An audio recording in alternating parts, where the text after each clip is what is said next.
اب یہود اور نصارہ کو ان کے نبیوں نے بھی اور ان کی کتابوں میں بھی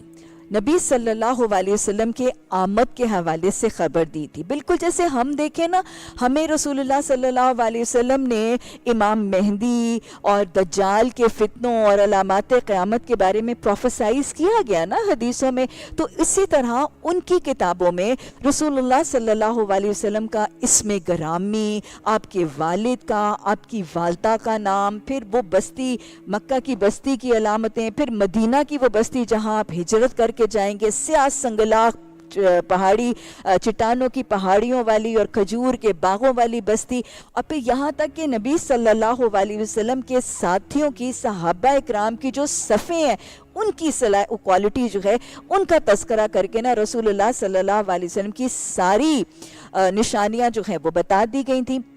اس لیے وہ رسول اللہ صلی اللہ علیہ وسلم کے آنے کے منتظر تھے. انہوں نے جب اپنے نبیوں کے جانے کے بعد اپنے رب کی اور اللہ کی تعلیمات کو پس پشت پھینکا تھا، تو اللہ نے ان کو ذلت اور رسوائی سے دوچار کیا تھا اور ان کے اوپر ظالم قوموں کو مسلط کر دیا گیا تھا. اب جب یہ مظلوم تھے، اہل کتاب مظلوم ہوتے تھے، تو اس وقت وہ اپنے ظالم اور اپنے حاکم لوگوں سے یہی کہا کرتے تھے کہ تم اب ہم پر جبر کرتے ہو، ظلم کرتے ہو، زیادتیاں کرتے ہو، تو بس یہ تھوڑے دنوں کی بات ہے ہمارے نبی آخر الزمان رسول اللہ صلی اللہ علیہ وسلم کا کہ ان کا ظہور ہونے والا ہے. یہ ہے وَكَانُوا مِن قَبْلُ يَسْتَفْتِحُونَ. وہ پہلے سے انتظار کرتے تھے کہ نبی آخر الزمان کا ظہور ہونے والا ہے، اور تم دیکھ لینا جب ہمارے وہ آخری نبی آئیں گے نا تو پھر ہم تم پر غالب ہو جائیں گے، پھر ہمیں غلبہ ملے گا اور پھر ہمیں حکومتیں عہدے اقتدار ملے. یہ منتظر تھے نبی صلی اللہ علیہ وسلم کی آمد کے لیے، نگاہیں فرش